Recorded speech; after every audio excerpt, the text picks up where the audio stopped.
हमारे राष्ट्रीय ध्वज यानी कि तिरंगे को लेकर एक देखिए विशाल रैली भी यहाँ पर निकाली जा रही है और लगातार तो आप देख सकते हैं कि कितना ज्यादा देखिए सर कितने फीट का है भारतीय ध्वज? 1100 फीट का हमारा तिरंगा है, जिसको लेके हम जंतर मंतर पे अपनी उपस्थिति दर्ज कराने आए हुए हैं। ना हिंदू कभी खतरे में था, ना हिंदू कभी खतरे में रहेगा। हम कमजोर नहीं हैं, हम मर्यादा पुरुषोत्तम के सिद्धांतों पर चलने वाले लोग हैं। इसलिए भारत माता की, भारत माता की, एक ही नारा एक ही नाम, एक ही नारा एक ही नाम। देश का माहौल खराब करने की कोशिश क्यों कर रहे हैं कुछ शरारती तत्व लोग हैं जो हमारे इंडिया में आके, हमारे बीच में आके कन्हैया लाल जैसे लोगों का गला काटते हैं। वो समझते हैं हम सिद्धांतों पे चलेंगे, हम शरिया कानून नहीं मानेंगे। जो भी संविधान से चलेगा उसी को यहाँ रहने की इजाजत है। क्या सजा देनी चाहिए ऐसे लोगों को? ऐसे लोगों को सजा कानून देगा, वो कानून तय करेगी सजा देने के लिए। जय श्री राम, जय श्री राम। पुलिस के बारे में क्या कहेंगे जिस पुलिस ने पहले एक्शन नहीं लिया था इस पूरे मामले में? ये पुलिस की राजस्थान सरकार की कुछ कमियां हैं, अन्यथा ये ऐसा नहीं होता। ये सरकार की कमियां होती हैं। वो तो केस पहले भी दर्ज हुआ था, पर उनको कुछ गिरफ्तार नहीं किया गया। उनको पहले गिरफ्तार कर लेते तो ये घटनाएं नहीं होती। देखिए लगातार नारेबाजी की जा रही है।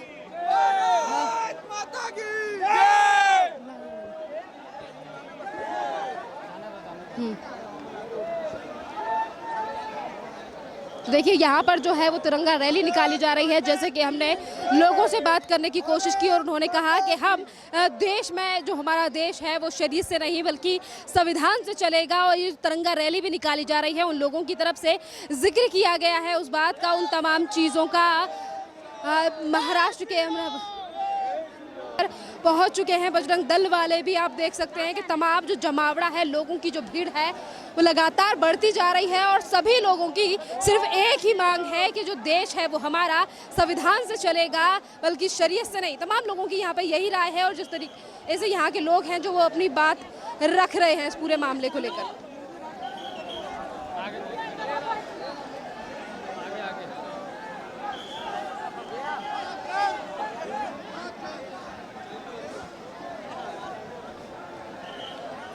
देखिए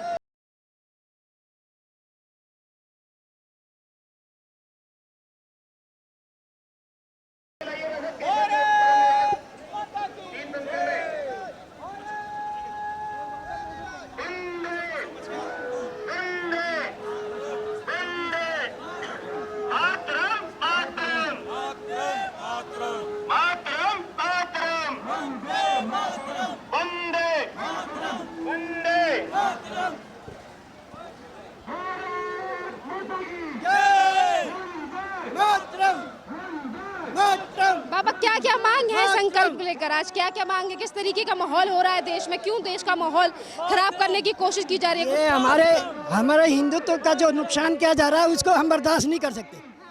असली बात यही है और कुछ नहीं है।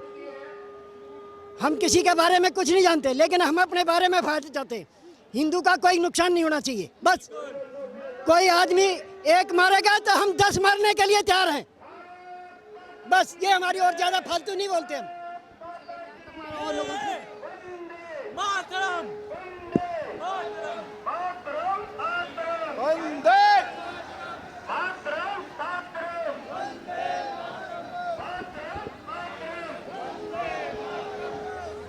किन चीजों को लेकर जी यहाँ पर संकल्प मार्च निकाला जा रहा है? क्या क्या मांग है? किन चीजों को लेकर आज ये संकल्प मार्च? आज भारत में हिंदू का रहना बड़ा मुश्किल है। हम कहते हैं कि हिंदू की लाइफ भी मैटर करती है, ठीक है ना। इसमें आपका भविष्य, हमारे बच्चों का भविष्य सब खतरे में पड़ गया है। हिंदुओं के बारे में जो है सोचना चाहिए सरकारों को, देश को। हिंदुओं को भी रहने का हक अधिकार है। भारत सबके लिए बराबर होना चाहिए, कानून सबके लिए बराबर होने चाहिए। किसी को किसी के धर्म की बुराई नहीं करनी चाहिए। और हिंदुओं के साथ हमेशा अत्याचार हो रहा है, इसको रोकना चाहिए। हमें आपकी भी चिंता है, आपके आने वाली पीढ़ी भी चिंता है, हमारी अपनी भी चिंता है। इसलिए हम कहते हैं कि भारत में हर एक को रहने का हक है। और इसमें सबसे ज़्यादा परेशानी हिंदुओं को हो रही है। हिंदू सबसे ज़्यादा दुखी है आज की डेट में। नेताओं के साथ में कुछ ये भी है कि हिंदू देवी देवताओं का अपमान नहीं सहेगा हिंदुस्तान, उसके बावजूद भी टिप्पणियां की जा रही हैं। आप बताओ, आप क्या सह सकते हो? क्या क्या हिंदू देवी देवताओं का, भगवान का, जो है शिव जी का, शिवलिंग का अपमान ठीक है? आप मानते हो? नहीं है तो फिर ये आपकी भी कॉज है। इसमें कोई दो राय नहीं है कि हिंदुओं के देवी देवताओं को वर्षों से जो है उनका अपमान किया जा रहा है। ये क्या ठीक मान सकते हो? हिंदू मीडिया पर धमकियों को लेकर दौर शुरू हो गया है, जान से मारने की धमकी दी जा रही है। जो धमकियां दे रहे हैं उनको सोचना चाहिए, उनके सब बड़े ऑर्गेनाइजेशन को सोचना चाहिए कि धमकियां किसको दे रहे हैं। अपने देश को हमने शांतिपूर्वक बनाना है, शांतिपूर्वक रखना है, और हिंदुओं की लाइफ मैटर करती है। हिंदुओं के बारे में, उनके देवी देवताओं के बारे में किसी को अपशब्द नहीं बोलना चाहिए, सबको इसमें संज्ञान लेना चाहिए। भैया इसलिए हो रहा है, हिंदुओं की लाइफ भी मैटर करती है।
यहाँ पे जितने भी लोग प्रोटेस्ट कर रहे हैं, उमेश कोले के साथ साथ कन्हैया लाल, दोनों के बारे में लोग बात कह रहे हैं। किस तरीके से देख रहे हैं इन दोनों घटनाओं को? देखिए जी, जिन्होंने ये जघन्य हत्याकांड किया है उनको सरेआम फांसी पर लटकाया जाना चाहिए फास्ट ट्रैक कोर्ट के माध्यम से। इससे पहले कोई समझौता नहीं। और जो सुप्रीम कोर्ट का जज जो है नूपुर शर्मा के लिए गलत बयानबाजी कर रहा है, कहने का उसका अपना गलत ट्रैक है, वो गलत बयानबाजी कर रहा है। नूपुर शर्मा को भड़काया गया है, हमारे शिवलिंग का अपमान होता है, हमारे आराध्य देवों का अपमान होता है। हम फिर भी खून का घूंट पी करके रहते हैं। क्यों?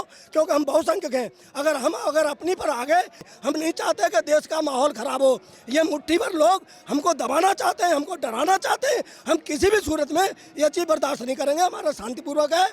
शर्मा का जिक्र किया, अजमेर की दरगाह के जो वहाँ के मौलाना है, खादिम है सलमान चिश्ती, वो धमकी देते हैं नुपुर शर्मा को जान से मारने की। कहते हैं कि जो नुपुर शर्मा का सर लेकर आएगा उसे हम अपनी जायदाद दे देंगे। उसी को बचाने का प्रयास कर रही है राजस्थान की पुलिस। देखिए, राजस्थान की कांग्रेस की सरकार है, वो उनको बचा रही है। और दूसरा, जितना भी ये जहर बोया जा रहा है, जब तक देश के सारे मदरसे बंद नहीं होंगे, छोटे छोटे बच्चों को जहर बो रहे हैं। और वो गलत नहीं कह रहा, उनको वही सिखाया गया है। मरने के बाद वहाँ कुछ नहीं मिलने वाला, मरने के बाद जीते जी कुछ नहीं मिलने वाला, तो मरने के बाद क्या मिलेगा? हम चाहते हैं शांति से रहना है तो देश में रहें। हम आपको 47 में दे चुके जो देना था। अगर ज़्यादा करेंगे तो फिर यहाँ पर हम अपनी पर आ गए तो सूरत में अपने पर अगर आगे तो हिंदू यहाँ पे 100 करोड़ है। इसकी तरफ से आरोपियों को समर्थन क्यों दिया जा रहा है? ये क्यों? कांग्रेस की सरकार है, उनका पूर्ण समर्थन कांग्रेस का, अशोक गहलोत का समर्थन पुलिस को है। वो चाहते हैं पुलिस को बचाना। महाराष्ट्र में कांग्रेस की और शिवसेना की सरकार थी, वहाँ पर चोरी का मामला दर्ज कर रहे थे। सरकार बदलते ही अपराधी सामने आ गए। कहने का मतलब है ये हो क्या रहा है? यहाँ सरकार इनकी कांग्रेस की या अन्य की होती है, वो वहाँ पर जो है मामले को दबाने की कोशिश करते हैं, बाउंसर्स को दबाने की कोशिश करते हैं। हिंदुओं को चाहते हैं कि ये दब जाए इस देश के अंदर। अब हिंदू दबने वाला नहीं है। हम शांति प्रिय हैं, हम चाहते हैं शांति से रहो अगर रहना है तो, नहीं तो देश को खाली करके जाओ।